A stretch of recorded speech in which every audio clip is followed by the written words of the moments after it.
Hi friends, ये जो किस्सा आपको सुनाने जा रही हूँ 2002 का है।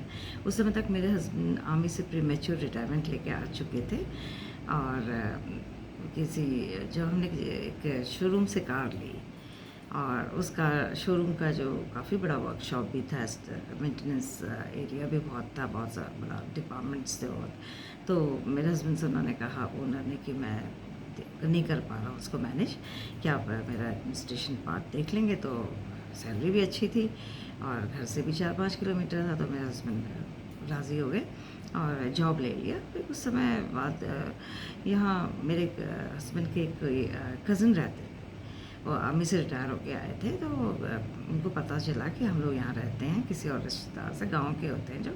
तो वो आए मिलने के लिए, तो उन्होंने बोला कि हमारा घर यहाँ से, बता दिया, उन्होंने एड्रेस दिया, कहा कि आप ज़रूर आइएगा हमारे वहाँ। तो हमने एक्सेप्ट कर लिया, मैं कहा ज़रूर आएंगे और गए हम उनके वहाँ।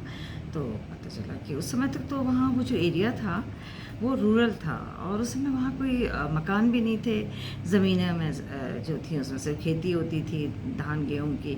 तो इसलिए फिर उनको काफ़ी सस्ते में बहुत बड़ा एरिया मिल गया था। एक ह्यूज उन्होंने मकान बना दिया था और साथ में काफ़ी ज़मीन उनके पास थी जिसमें उन्होंने गेहूँ बो रखा था। जब हम वहाँ पहुँचे तो गेट भी उनका काफ़ी दूर से था, पहले ही उसके बाद बहुत अंदर चलना पड़ा था। It was quite big area. तो हम लोग जब पहुँचे तो देखा कि वहाँ दो गर्ल्स, मतलब यंग लेडीज़, अच्छे कपड़ों में थी और वो घास निकाल रही थी गेहूँ से। यंग सी थी दोनों। तो हमने कहा कि होंगी कोई गांव की, लगाई होंगी, एम्प्लॉय किया होगा घास निकालने के लिए। हम लोग बैठे तो थोड़ी देर में उन्होंने आवाज़ें दी दोनों को। तो पता चला वो तो बहुए हैं। धूप में 11:30 बजे, तेज़ दोपहरी धूप में वो घास निकाल रही, परेशान सी, थकी हुई, माती हुई अंदर आई वो। और उनको देख के लग रहा था कि मतलब उनमें जैसे एनर्जी ऑलमोस्ट डाउन थे, उनकी बिल्कुल एनर्जी लेवल। तो उसके बाद उन्होंने कहा चाय बनाओ। बेचारी गई, चाय बनाई, चाय लेके हम लोग थोड़ा देर बैठे, पर मेरा मूड ख़राब हो चुका था। मुझे लगा बहुओं के साथ ऐसा कोई कर सकता है इतनी तेज़ धूप में। फिर मैंने सोचा कि मैं दोबारा ज़रूर आऊँगी। और इसके बाद मैं अपने, हम आ गए।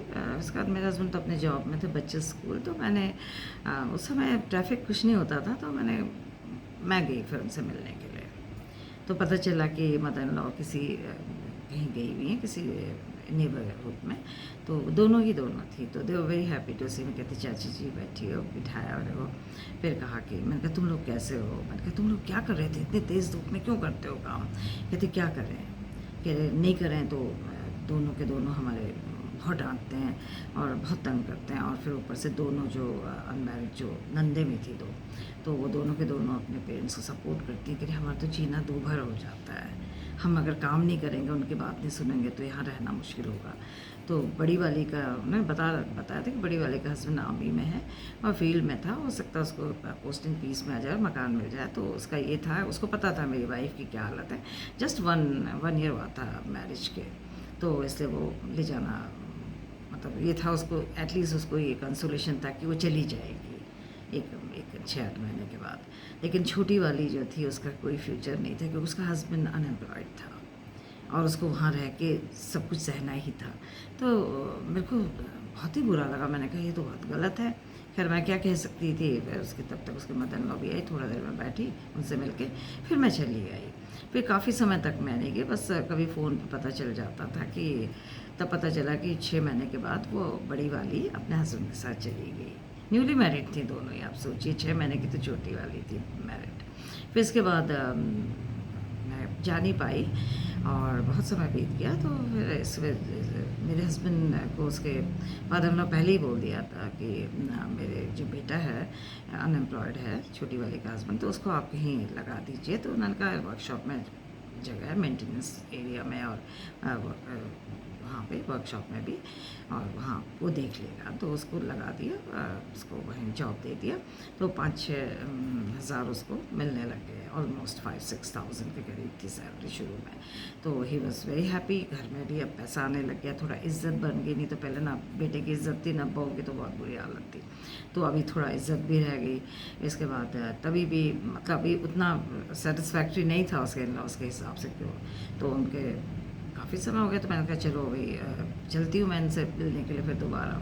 मैं खुद से गई, तो मैंने देखा कि छोटी बहू तो प्रेग्नेंट है, 2-3 महीने हो गए थे उसकी प्रेगनेंसी को, और काफ़ी बुरी हालत में है, बहुत कमज़ोर, और काम कर रही थी अकेले। अब तो बड़ी तो चली गई थी, सारा इसी पे पड़ गया था। तो मैंने कहा कि तुम क्या कर रही है, मतलब कहती कि बहुत कमज़ोरी आती, कह रही मैं एक दिन गिर गई थी, सो गई मैं, थकान से लेट गई थी। तो मतलब उन्होंने कहा कि तुम्हारी काली, हमारे तो इतने बच्चे हुए, हम तो कभी आराम नहीं किया हमने, हम तो काम करते रहे डिलीवरी तक, तो तुम्हें क्या हो रहा है, चलो उठो काम करो।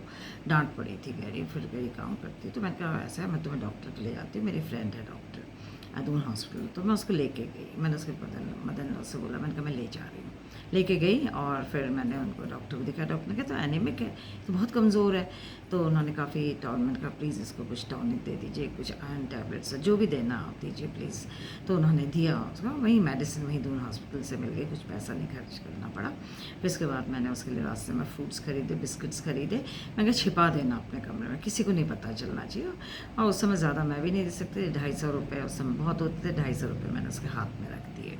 मैंने कहा कि तुझे कुछ ज़रूरत होगी तो इसको यूज़ करना, मैं फिर बाद में आऊँगी फिर से।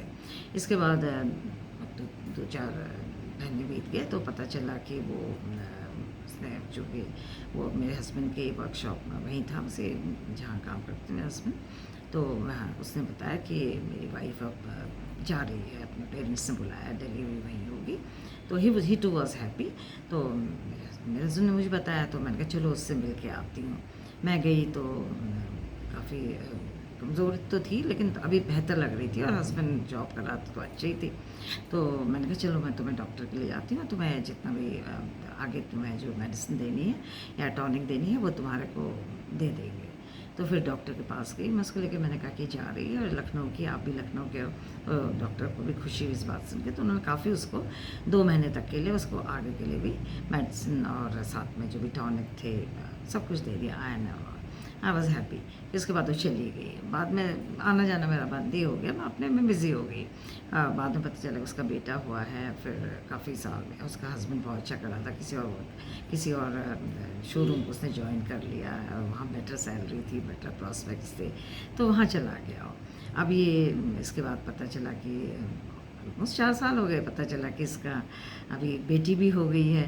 फिर एक दिन उसके जो हस्बैंड था, उसने मेरा हस्बैंड को बोला कि चाचा जी मैं आपके, हम लोग आपके वहाँ आ रहे हैं, कल आएंगे, आप फ्री हो? तो मैंने हाँ, इन्होंने कहा हाँ, मैंने बताया कि वो आ रहे हैं। तो मैंने कहा तैयारी करी, मुझे बहुत खुशी कि दोनों बच्चों को लेके आ रहे हैं। और सच में वो जो बड़ा बेटा 4 साल का हो गया, बेटी अभी 1.25 साल की रही होगी। तो I was happy to see them.